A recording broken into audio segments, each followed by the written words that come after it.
नमस्ते। सनातन संजीवनी में आप सभी का स्वागत है। अब हम गीता का पाठ शुरू करते हैं। ओम श्री परमात्मने नमः।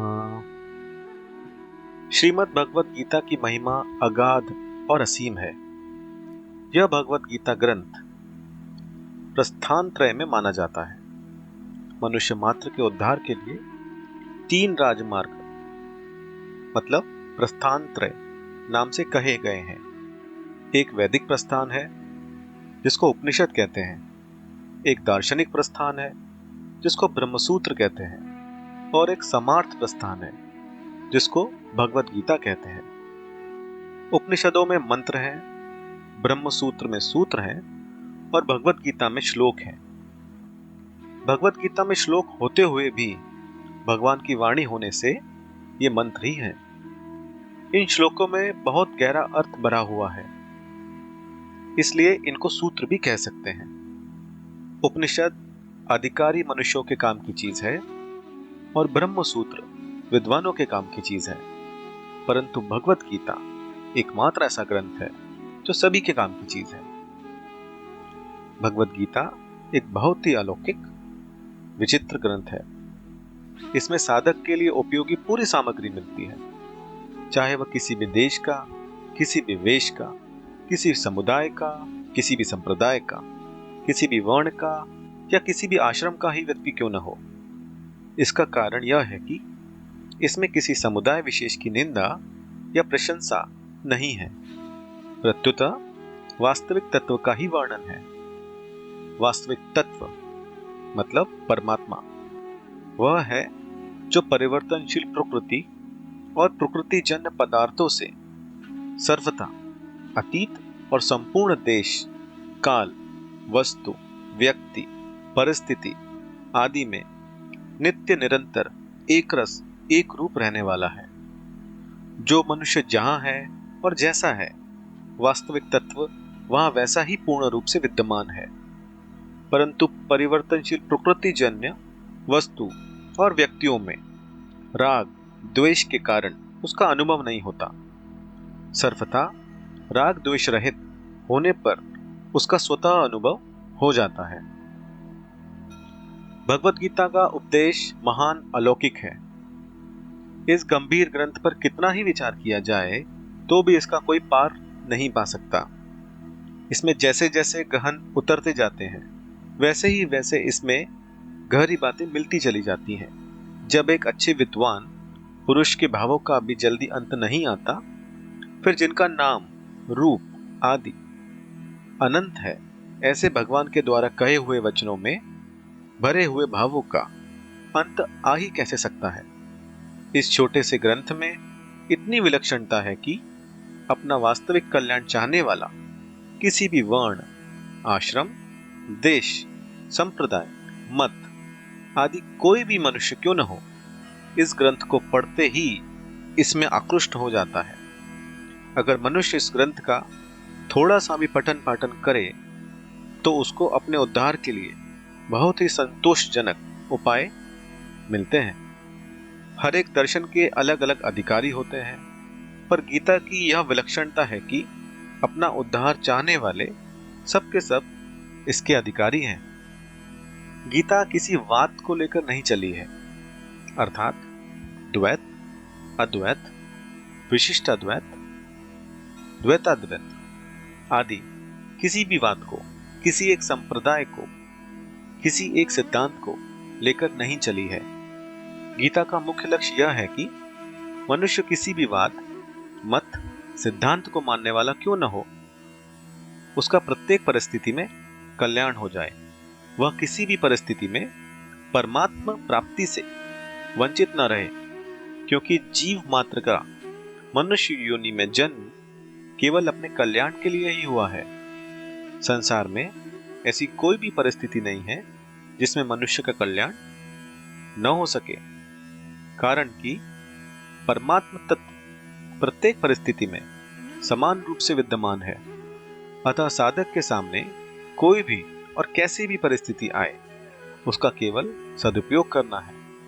सदुपयोग करने का अर्थ यह है कि दुखदायी परिस्थिति आने पर सुख की इच्छा का त्याग करना और सुखदायी परिस्थिति आने पर सुख भोग का त्याग करना और ऐसी इच्छा का त्याग करना और ऐसी कामना का त्याग करना जो ये कहे कि ऐसी स्थिति सदा बनी रहे।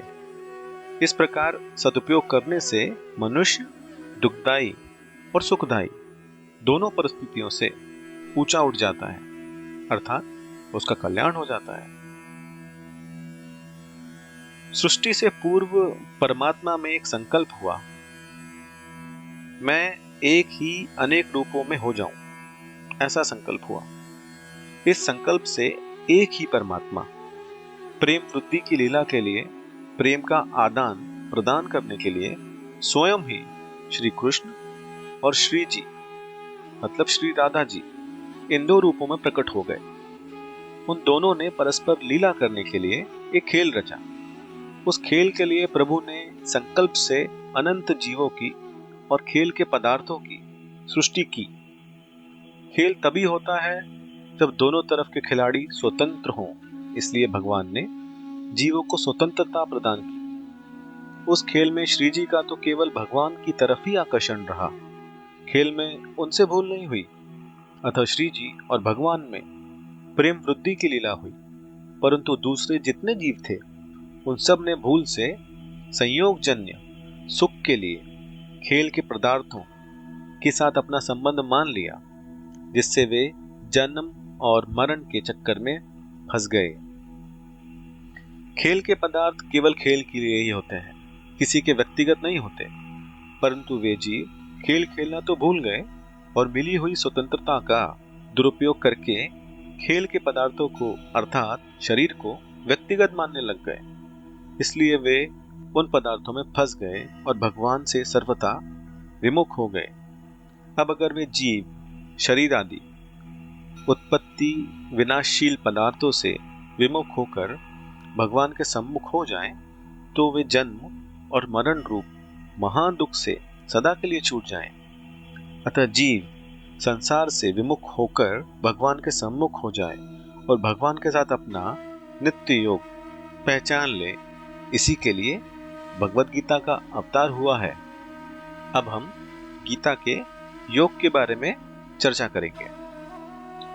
गीता में 3 योग मार्गों का वर्णन किया गया है, कर्म योग, ज्ञान योग और भक्ति योग। स्थूल शरीर, सूक्ष्म शरीर और कारण शरीर, इन तीनों शरीरों का संसार के साथ अभिन्न संबंध है। अतः इन तीनों को दूसरों की सेवा में लगा दें, यह कर्मयोग हुआ। स्वयं इनसे असंग होकर अपने स्वरूप में स्थित हो जाएं, यह ज्ञान योग हुआ। और स्वयं भगवान को समर्पित हो जाएं, यह भक्ति योग हुआ। इन तीनों योगों को सिद्ध करने के लिए अर्थात अपना उद्धार करने के लिए मनुष्य को 3 शक्तियां प्राप्त हैं। पहली, करने की शक्ति अर्थात बल, ताकत। दूसरा, जानने की शक्ति अर्थात ज्ञान। और तीसरा, मानने की शक्ति अर्थात विश्वास।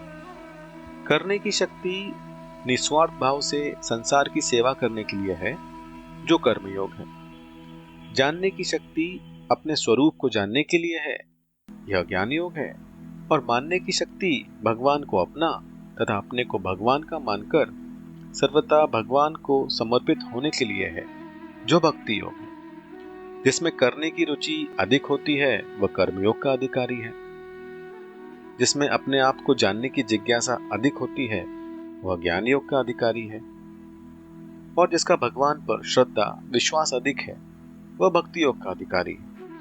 ये तीनों ही योग मार्ग परमात्मा प्राप्ति के स्वतंत्र साधन है। अतः सभी साधन इन तीनों के ही अंतर्गत आ जाते हैं। सभी साधनों का खास काम यह है कि जड़ता से संबंध विच्छेद करना।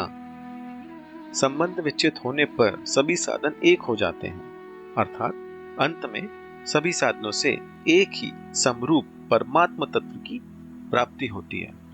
इस समरूप परमात्मा तत्व की प्राप्ति को ही गीता ने योग नाम से कहा है और इसी को नित्य योग कहते हैं। गीता में केवल कर्मयोग का, केवल ज्ञान योग का अथवा केवल भक्ति योग का ही वर्णन हुआ हो ऐसी बात भी नहीं है। इसमें उपयुक्त तीनों योगों के अलावा यज्ञ, दान, तप, ध्यान योग, प्राणायाम, हठ योग, लय योग आदि साधनों का भी वर्णन किया गया है।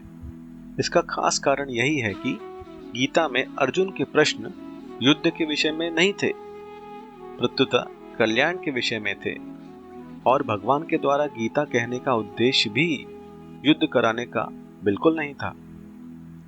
अर्जुन अपना कल्याण चाहते थे, इसलिए उन्होंने प्रश्न पूछे, और भगवान सबका कल्याण चाहते थे, इसलिए उन्होंने गीता को बताया।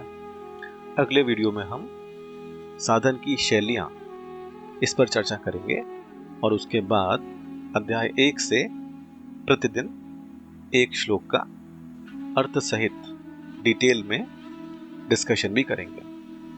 धन्यवाद। श्री कृष्णार्पणमस्तु।